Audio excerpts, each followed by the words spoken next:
So thank you so much for the invitation to be here.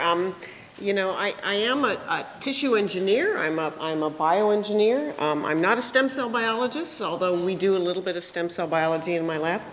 But I know that that my title out there was off-the-shelf engineered arteries, and I am going to talk about that in the first part of the talk. But as I was thinking about what I should talk about this morning, I really thought it would, you know, maybe be more interesting for this group to take you through the thought process that folks who are trying to make whole functional tissues, as opposed to differentiating individual cells, folks who are trying to make whole tissues using cells as building blocks, the thought processes that we have to go through to do that.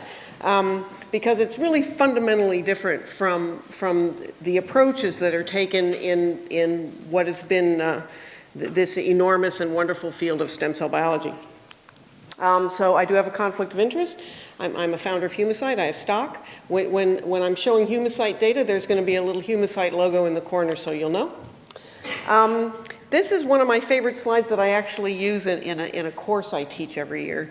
One of my first graduate students, a very talented woman named Shannon Dahl, was once talking about our lab's approach to regenerating arteries, which is what we were doing at the time, and some other groups. And she talked about the difference between tissue engineering and tissue try this. And tissue engineering is what I like to think we're trying to do. Which is a rational combination of cells and biomaterials and culture conditions, all with the goal of trying to develop a tissue that's functional. And a tissue that's functional is not always the same thing as a tissue that has cells that are expressing the right markers. Those are actually two related things, but they're different things. And I'm going to sort of walk you through a few examples of that today. So one thing that my group has been working on now for about 20 years is trying to engineer functional arterial replacements. And this has the development of engineered arteries, which we've now brought to the clinic, was not a straight line. And I'm not going to give you all the left and right turns. I'll show you one or two turns that we took. But the product development was certainly not a straight line. But as many people in the audience know, vascular conduits are moderately complex. They have an inner layer of endothelium, which prevents blood coagulation. There's a muscular wall that allows for contractility. The smooth muscle cells in the wall secrete extracellular matrix, which creates mechanics. And then there's a loose adventitial layer. Arterial disease is the most important thing. It's still the biggest killer in the United States and in much of the Western world. And replacement arteries are needed for hundreds of thousands of patients a year, both for coronary bypass and for things like dialysis access, where we have to connect an artificial blood vessel between an artery and a vein. So I'm going to talk a little bit now about mechanics of blood vessels. And if you reduce the mechanical considerations of an arterial wall down to very, very simple terms, you can really think about arteries as being made up of three things: cells and elastin and collagen. And if you're an engineer, you think about how strong each of these components is when you're trying to understand the whole mechanical behavior of the wall. And when engineers think about how strong something is, they talk in terms of modulus, which is really just sort of an index of strength. So the modulus of smooth muscle cells in the wall is about a megapascal, which is actually a fairly small number. The modulus of elastin is about 3, and the modulus of collagen is about 100 megapascals. And what that means is that of all the components in the arterial wall, it's really collagen that confers the vast majority of the very high mechanical strength that our blood vessels need. And I want you to hold that thought in your heads for a minute, because I'm going to come back to that concept in a few slides. So when we began trying to figure out how to engineer arteries from scratch, which is an undertaking that we started in the mid-1990s when I was still a postdoc at MIT, the paradigm that we settled on, which actually has been something that we've extended now across 5 or 6 species, is to use a rapidly degradable polymer scaffold that's made of a highly biocompatible material. It's polyglycolic acid. We would seed vascular smooth muscle cells onto it, and we would expose the cells to a combination of biomechanical stimuli, cyclic stretch, which mimics the cyclic stretch that occurs in native arteries. And we would also expose the cells to growth factors, which were known even 20 years ago to be very important for vascular healing and remodeling, specifically transforming growth factor beta, PDGF. We gave them the right sort of growth factor cocktail, the right mechanical environment, and we also gave them the right biochemical environment. If you're going to ask cells to make a lot of matrix so that they make a mechanically strong vessel, you have to support that collagenous matrix production with the right stuff, like the correct amino acids and small amounts of copper so they can do cross-linking. So it's really, when we were trying to design a set of criteria in the laboratory that would coax cells to make an artery that was functional, we really had to pull on not just sort of the cell biology, but also the biochemistry and the biomechanics. And we had to pull all that together into the bioreactor system to allow us to provide enough cues to these cells so that they could grow and then form what was a confluent tissue. Our first demonstration of the feasibility of this approach was actually published in Science in 1999, so it's 15 years ago. What we did was we took bovine and then porcine cells.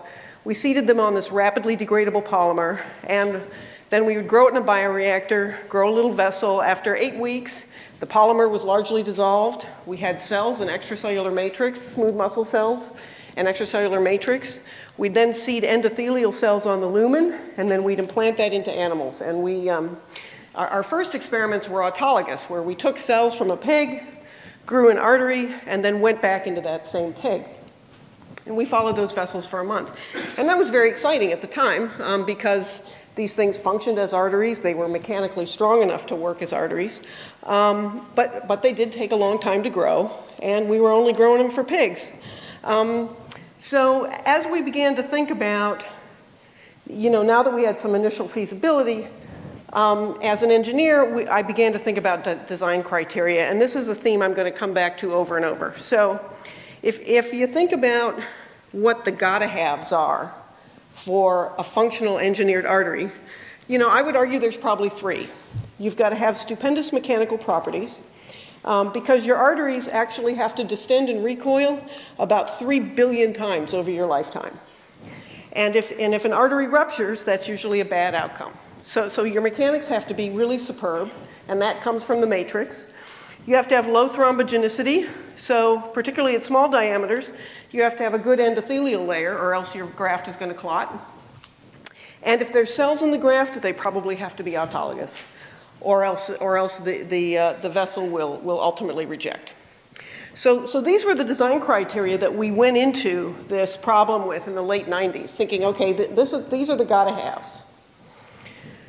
So as part of trying to address the autologous cell source issue, by this time I was a faculty member at Duke, and we set up a collaboration with some cardiac surgeons, and we said, okay, when you're doing a bypass on patients who need new arteries, typically what they do is they take a piece of vein out, and they often have extra. So at the end of the bypass operation, they would page my student.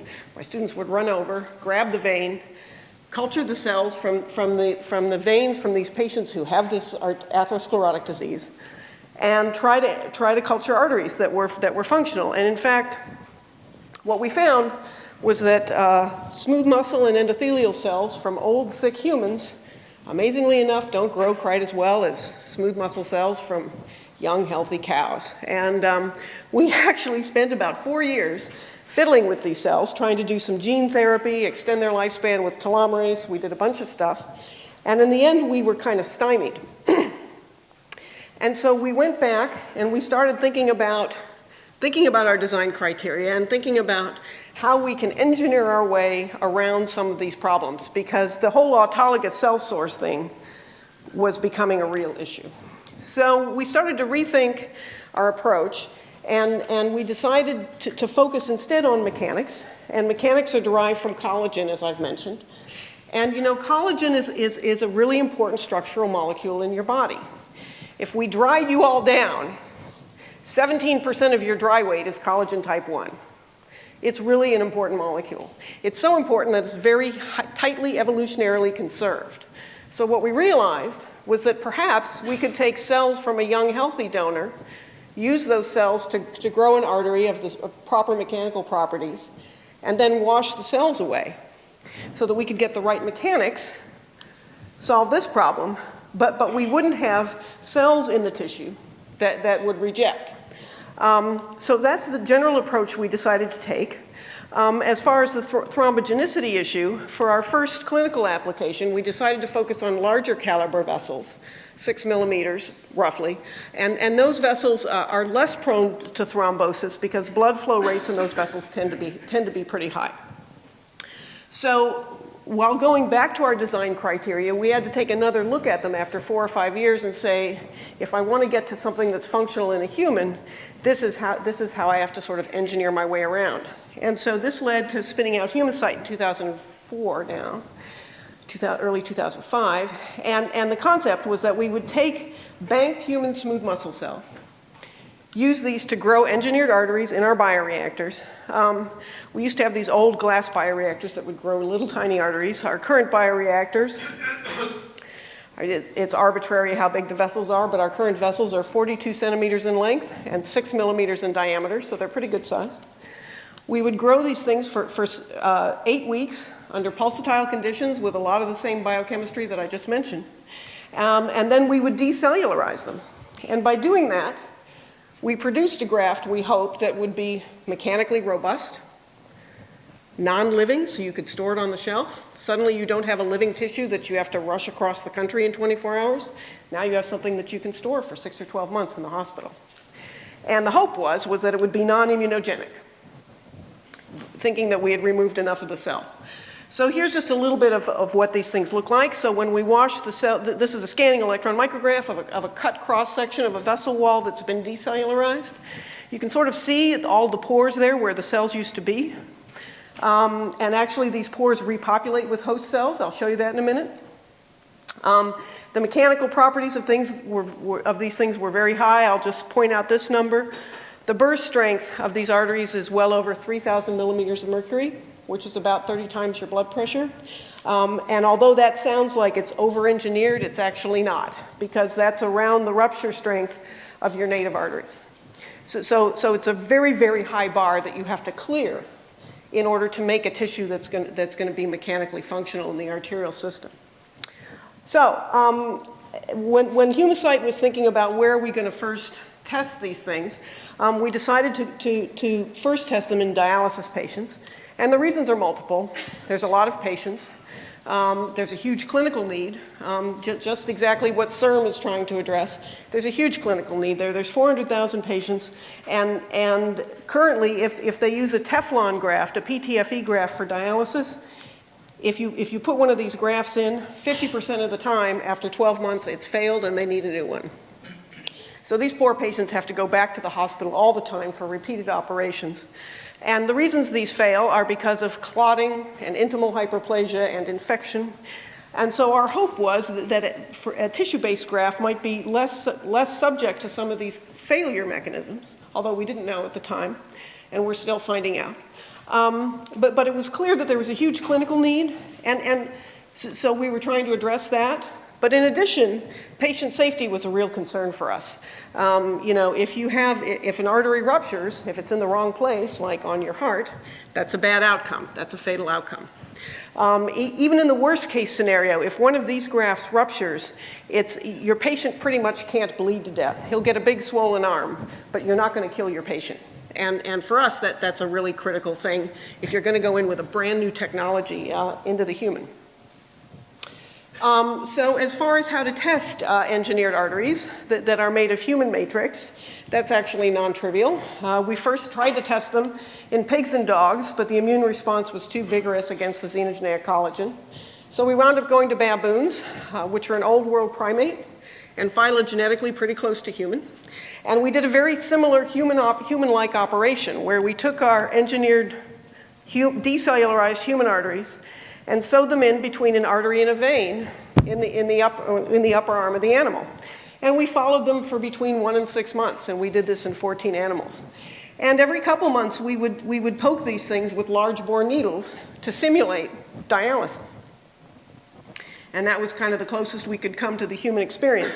So we implanted 14 animals. We had an 83% overall patency rate, which is actually pretty good considering the difficulty of this model. So, you know, baboons have opposable thumbs. And that means that if your surgeon closes the wound with stitches that the baboon can get at, sometimes on post-op day 1, you walk in and the wound is open and you're looking at the graft. It's a challenging environment. So anyway, but it taught us a lot. It taught us a lot about how these things function and how they repopulate. This is an H&E stain of the graft before it goes in. After 6 months, this is a graft that's explanted from a baboon. This is a stain for smooth muscle alpha-actin, showing that it's become extensively repopulated with autologous smooth muscle cells.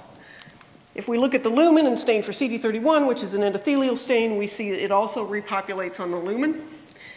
And if we do a stain for collagen type 1, what we see is that the collagen itself, in fact, is extensively remodeled after 6 months. So what I think is going on here, and the reason why these findings for me are so exciting, is that I think that what we're witnessing is regeneration in the truest sense. Because we're starting off with a non-living template, which probably contains a lot of the proteins that are in native arterial matrix, and the host perceives that as native arterial matrix and repopulates it as such. And so after 6 or 9 months, what we've got is not what we put in, but it is regenerated host tissue. And for me, that's very exciting to think about. So just to remind you about the clinical need, so grafts made out of Teflon do pretty poorly. If you look at follow-up of grafts at 1 year in large clinical series, only about 50% of them are functioning. So we developed actually a total of 3 phase 1 clinical trials, 2 in dialysis and 1 in peripheral vascular disease. The first, we've done 2 of these trials in Europe, in Poland, and we've done another trial in the US. All 3 of these trials are completely enrolled for a total of 80 patients. But the first patients were implanted in December of 2012 in Poland with dialysis access grafts. A total of 30 and then 40 patients were implanted in this trial.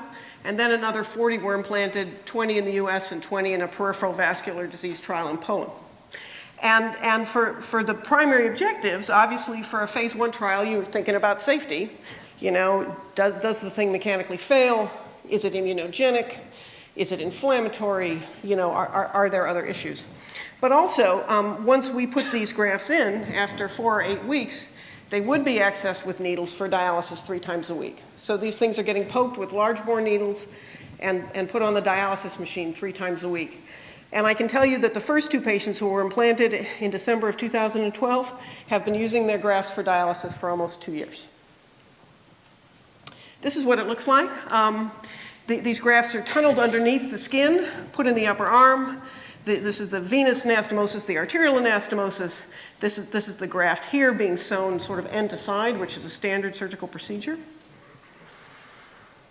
And this is some clinical data that we showed actually at the American Heart meeting last year. Unfortunately, all the clinical data I'm going to show you is from this meeting. We've completed enrolling these trials and we're writing up the results right now, but I'm not at liberty to talk about them. So I have to show you year-old clinical data, and for that I apologize.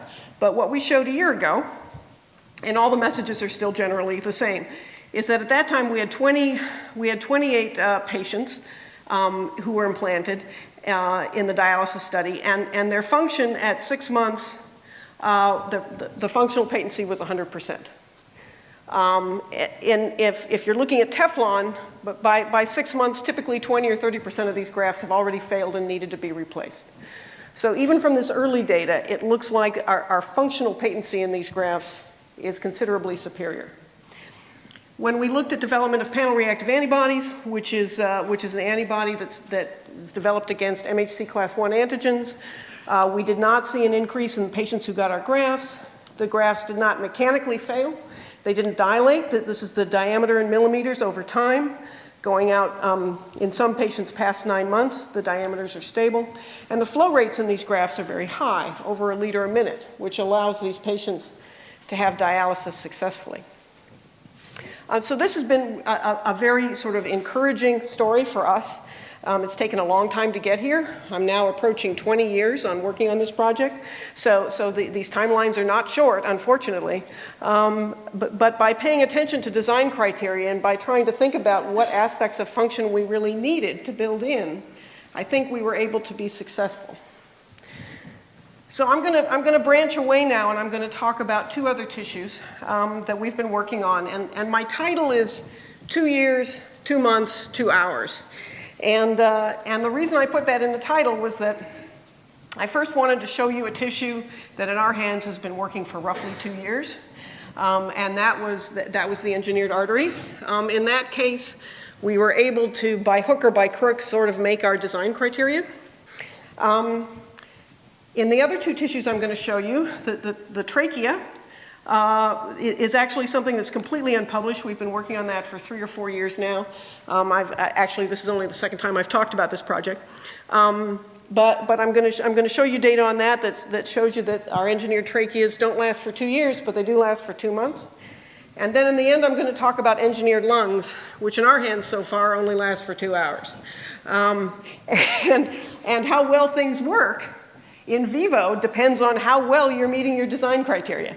So let me walk you through the trachea story. So as an anesthesiologist and intensivist, lungs and airways are very close to my heart.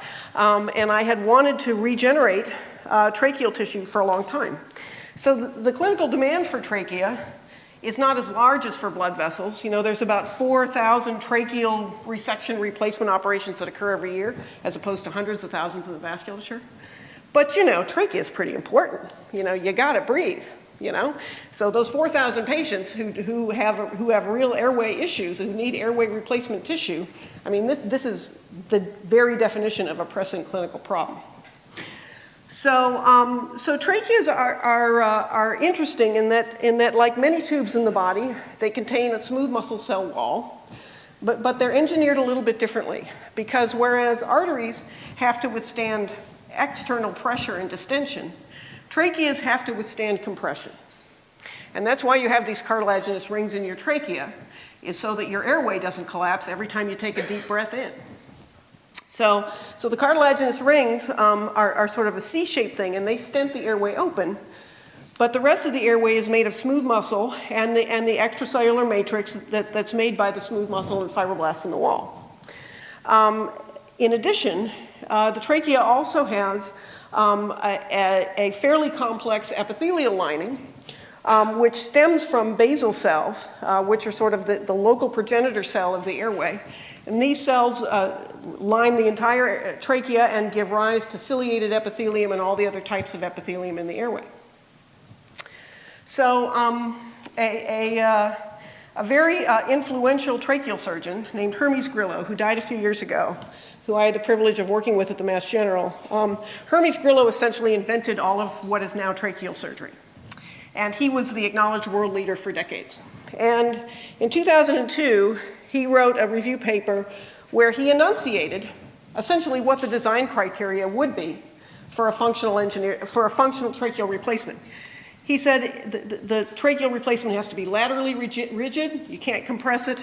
It has to have respiratory epithelium. It has to have airtight anastomoses, because if you leak stuff from your trachea into your chest, that's bad. That's bad. That kills the patient. It has to integrate into host tissue, has to be capable of remodeling and microvasculature. You don't want to immunosuppress the patient, and you have to be able to implant it easily. And he said in 2002, so far no tracheal replacement has met these criteria. So there has been a lot of press about tracheal replacements, and I know that some of the people who've been at this conference, are very involved in that. I'll just show one slide on that. So this is an example of a completely synthetic material that's been repopulated with autologous cells and has been put into patients. Some of the clinical results are a little mixed. Sometimes they get good outcomes, sometimes they don't. I'm not going to dwell on that too much, but I will say that people have gone recently from sort of material to very minimal animal studies and straight into man. And what we have seen is that the clinical outcomes have been mixed, in part because they haven't been paying attention to all the design criteria, and in part because not a lot of large animal work has been done. Several years ago, we essentially did a modification of our engineered vessel strategy. And what we said is, if we want to make a stented tube, instead of just sort of a vascular tube, what if we used a clinical grade metal stent and embedded it in our polymer and then grew cells all around it so that the tissue encases the stent and that we're sort of mimicking those cartilaginous rings. So we kind of fiddled around with that for a while and we figured out how to do that. So this is an example of 5 different 6 millimeter diameter tracheal stent composite tissues. At the end of culture, we then decellularize them so they're non-living and they can go into anybody of the same species. And this is just an example of a 4 millimeter tracheal stent that's destined for a rat. And this is a 16 millimeter engineered tracheal stent that is of a proper size for human tissue reconstruction. So we can do this at multiple length scales.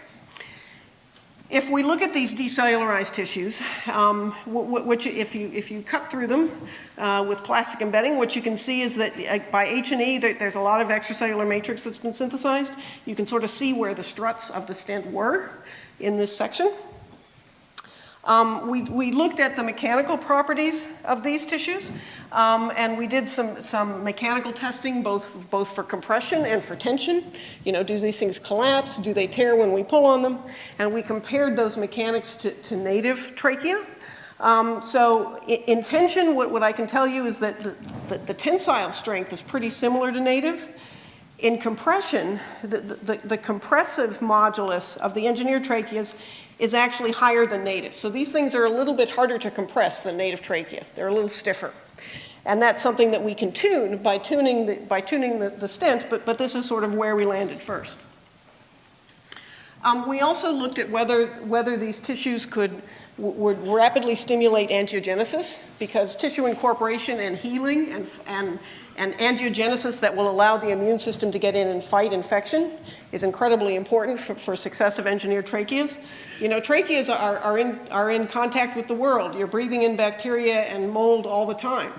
So you really need a really dense microvasculature so that the host can deliver immune cells and prevent infection.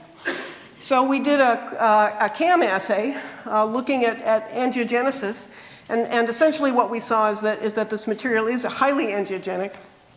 And I can talk a little bit afterwards about why I think that is, but it's a highly angiogenic material. So that was somewhat comforting to us. So then we went back to Hermes Grillo's design criteria and we said, okay, you know, have we cleared the bar here?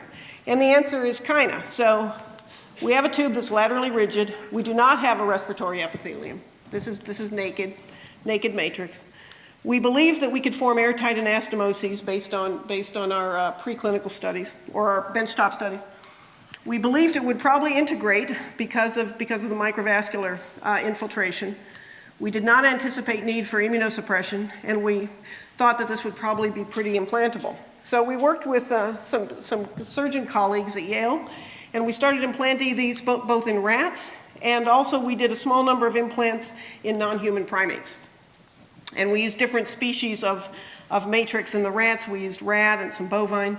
In the non-human primates, we used a human matrix that encased the stent. And we followed these things up for between 2 weeks and 2 months. So the data's a little mixed. So I would say that in all the primates and in about half the rats, we had really good outcomes. Really good outcome means that at the explantation point, the tissue was not infected, it was well integrated, it was well recellularized. When we looked at these things by histology, there was a lot of rapid cellular infiltration, even starting at 2 weeks. You can sort of appreciate the beginnings of an epithelial lining on these scaffolds after 2 weeks, and there's a lot of host connective tissue that repopulates starting at 2 weeks, and then it's very dense after 8 weeks. And this is where all the struts used to be. From our monkey studies, it was very interesting to see that an explant at 2 weeks showed sort of a primitive cuboidal epithelium on the lumen and a lot of host cell repopulation. But after 8 weeks, looking across again from a piece of stent material here, I would argue that this is probably indistinguishable from native epithelium.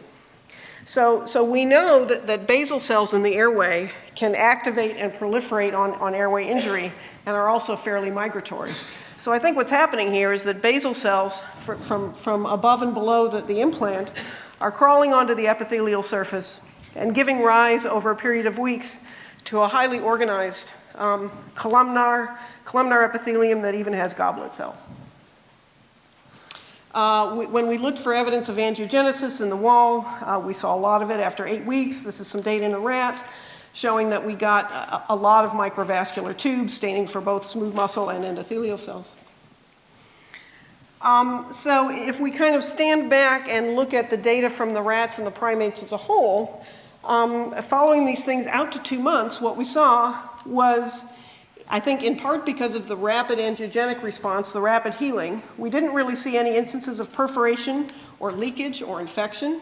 That's a really good thing not to have because those complications are fatal. We did see epithelial repopulation, even though we didn't go in with epithelium. In many cases, we saw evidence of a lot of epithelium over time. But I will say that in some cases, we did get a less desirable outcome that I'll show you here. So in half of our rat explants, when we took the tracheas out, they kind of looked like this. But in half of them, they looked like that. And they were very stenotic. And these grafts actually had very little evidence of epithelial repopulation. And there is some evidence from the literature that says that the epithelium may exist sort of in a dynamic tension in the airway, and that the presence of epithelium actually prevents fibrosis and stenosis. And for these airways, we may not have gotten enough epithelium quickly enough to suppress that stenotic response. So this is definitely a work in progress for us. You know, we recognize that we met a lot of our design criteria, but the lack of lining of respiratory epithelium may be hurting us.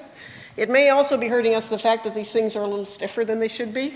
But the good thing for us is that these are things that we can directly test by experiment and modulate. So again, this is, I think, just another example of the concept that by thinking hard about the problem initially and by deciding what your goals are, your amount of success in vivo will largely be driven by whether or not you're meeting those goals. So the last thing I'm going to talk about is lung. So regeneration of an entire lung tissue is a Herculean project, many decades. We've been at it now for about 7 years, and we've made a little bit of progress. So the lung is the thing that in our hands works for 2 hours. 7 years gets us 2 hours of function. So we still got a ways to go. But I'll talk a little bit about sort of lung function in general and about what we think our design criteria are and about how many of them, you know, how close we are to hitting those. So lung is fascinating. It's a huge surface area for gas exchange in the lung, which is the lining of all of our alveoli. It's about 70 square meters. It's about as big as this room. And what's amazing to me as a physician is that we're all sitting here breathing 10 to 12 times a minute. And every time we take a breath in, we take in enough gas to cover this entire surface area. And then we breathe it out. And we do it all day, every day, our whole lives. And we never get tired. And that's amazing. And the reason we never get tired is because, in addition to this big surface area, the branching structure of the airways is uniquely designed so that the resistance to airflow and the turbulence is very low. Lungs are also incredibly compliant. It just takes a couple millimeters of mercury pressure to completely inflate a lung. So you don't have to do a lot of work to bring the air in to cover a surface as big as this room. So when we started thinking about, you know, how do we engineer a lung that's going to exchange gas, which is its primary function, you know, I probably did mental experiments for 5 or 6 years trying to think about how can I make a biomaterial that's going to have all these properties. And I decided I probably couldn't. So we took this decellularization approach again. And what we decided to do, this is just a little thing here. So what we were trying to make is something a little bit more elegant than the iron lung. You know, the polio epidemic, I mean, that was a big deal. In the 40s and 50s, there were huge hospital wards. Hundreds and hundreds of these things lined up. It was actually frightening, and so, you know, here we are at the Salk Institute. But what we're trying to do is get a replacement that's maybe a little bit more elegant than this. And so as a means of generating a scaffold that would be suitable for lung regeneration, we took this decellularization strategy, which I'll show you in a minute. But again, thinking about kind of what the design criteria were going to be for lung, we needed an adequate surface area for gas exchange. So we needed to recapitulate and maintain all of these alveoli with all of their septae and the microvasculature that surrounds each alveolus, which allows the lung to exchange gas. We needed a barrier between blood and air, because if you have blood flowing through the lung, and if blood flows into your air sacs, that's called drowning. You don't want to do that. And you need to have proper mechanics. It's got to be compliant. It's got to be easy to breathe. The patient can't get tired. And the cellular components have to be autologous. Otherwise, you're going to all this trouble to make an allogeneic lung. And heck, we do lung transplantation now, so why bother? So when we decellularize lungs, we started our work with rats, but we've moved now to pig and human. Most of the data I'll show you is with rat. When we decellularize rat lungs, if we do it carefully and well, we can maintain the alveolar structure, and we can also maintain the microvascular structure. So these are casts of the airways, and this is the left pulmonary artery in a decellularized rat lung. So we developed a paradigm after spending 2 or 3 years trying to work out sort of an initial method of decellularization that didn't disrupt all these alveoli.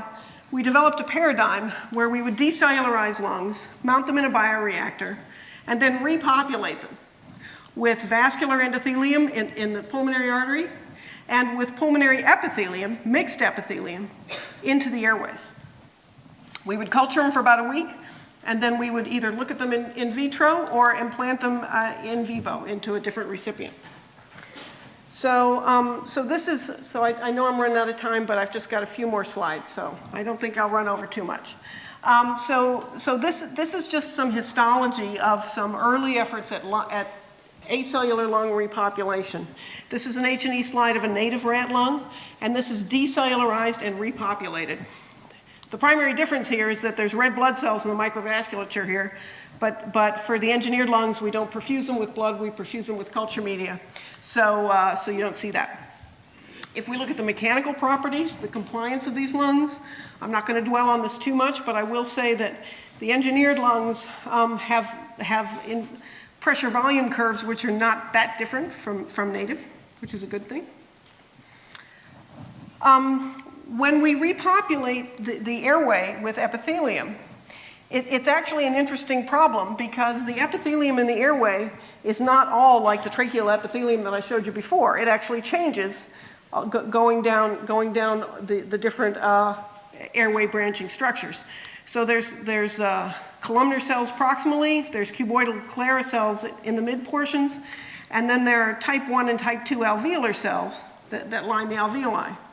And it was a big source of worry for us because even though we could inject cells into the airway, we really had no idea where these different cell types would go, and we were injecting initially a mixed cell population. So I'm going to take you through some reseeding results that we observed.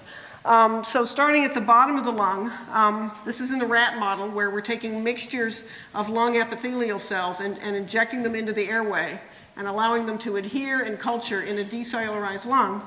When we did a stain for type 1 cells, which line the alveolus, that stain is in red here. It's for aquaporin 5. What we found was that native looks like this, and in some good areas of repopulated lung, it kind of looked like this. When we stain for surfactant protein C, which is made by type 2 cells, which kind of sit in the corners of the alveoli, native lung looks like this, repopulated lung looks like this. And we did not see these cells, either type 1 or type 2 cells, in the larger, more proximal airways.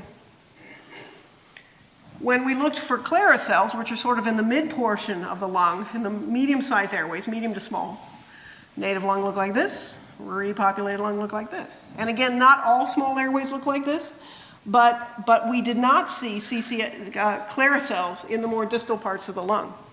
So what we observed was that by carefully decellularizing the matrix, we had actually left a lot of substrate signals which defined which cells landed where. Not perfectly, but actually moderately well. And so one of the hardest parts of our job was actually done for us by this pre-made lung matrix, which actually had a lot of spatial information, had a lot of zip codes already in it. This is just an image of repopulated endothelium in the vasculature. What I can tell you is that this is a CD31 marker. This is native, this is repopulated. Our endothelial repopulation is something that is okay, but it's not great, and I'm going to show you data which shows you why it's not great and why it's something we really need to work on.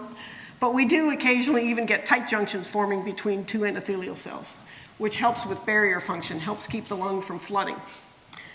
So after 4 or 5 years of sort of benchtop work, we embarked about 3 or 4 years ago on some rat implantation studies where we would take the native left rat lung out and put in an engineered lung.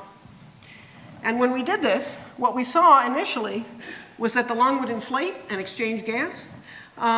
These are some blood gas values taken from the pulmonary artery and pulmonary vein. In this case, the pulmonary artery contains venous blood. It contains deoxygenated blood. Pulmonary vein contains the oxygenated blood, so it's a little backwards. But essentially, you can see that blood oxygenated in the engineered and native lungs both very well. And they both blew off CO2, which is great. And the lung inflated and filled with air and looked fairly fabulous. And that continued for about 2 hours until we got this. And what we got after 2 hours, what happened is the engineered lung essentially started to become extensively clotted. And when we took it out, we saw a lot of microvascular thrombosis. And so what we found we had done was repopulate this lung with a fair amount of epithelium, but the endothelial repopulation was really insufficient, leaving a lot of exposed basement membrane and a lot of places for clots to form, which ultimately kept the lung from functioning. And frankly, that's been a technical issue that we've been banging our heads on now for a couple of years, and we've actually made a lot of progress. But repopulating the microvascular with endothelium is actually a tough thing. But we're making headway. So if we go back and look at our design criteria, if a lung is going to have adequate surface area for gas exchange, it's got to have those alveoli, but these little capillaries in here, those have to be patent. If they're clogged up, you ain't got surface area for gas exchange. So we really weren't making that. We also weren't maintaining an adequate barrier between blood and air. If you'll notice, we had some blood cells in these airways. Not good. So clearly not perfect there. The lung has to have proper mechanics. We actually think we were pretty good there. And the cellular components of the lung have to be autologous. And there we're about a quarter of the way there, I would say, both in rats, but in humans. I'll just show you, I'm going to show you exactly one stem cell slide to finish up, and then I'm done. So our group, along with about 3 or 4 other groups, has been working on different developmental paradigms to try to derive different types of epithelium from human iPS cells, because ultimately the vision here is that this will be an iPS-driven therapy. The key is to differentiate enough cells and in enough numbers to repopulate a whole human-sized organ. This is just showing some phase contrast images of taking human iPS cells, one particular clone, all the way through a 28-day differentiation that ultimately gives us cobblestone cells that express a large number of markers of type 2 cells in the alveoli. So we are making progress here, but again, I'd say we're about 1/4 of the way there. How many cells do we need? Just to remind you, lung's a big organ. These are actually pig lungs in a human-sized bioreactor. hundreds of billions of cells. Hundreds of billions of cells. Hundreds of billions of cells. It's a lot of cells. It's a lot of cells if you're talking about real organ reconstitution. So that's it, I'm done. So we've got a really terrific group in my lab that's worked on the lung and the trachea stuff now for 4 or 5 years, longer than that. This work has been supported by the Heart, Lung, and Blood, as well as Connecticut Innovations, sort of the local Connecticut small version of CIRM. And then these are the folks at Humacyte who did all the vessel work, also partly supported by Heart, Lung, and Blood and the Defense Department. And I'll take any questions. Thank you.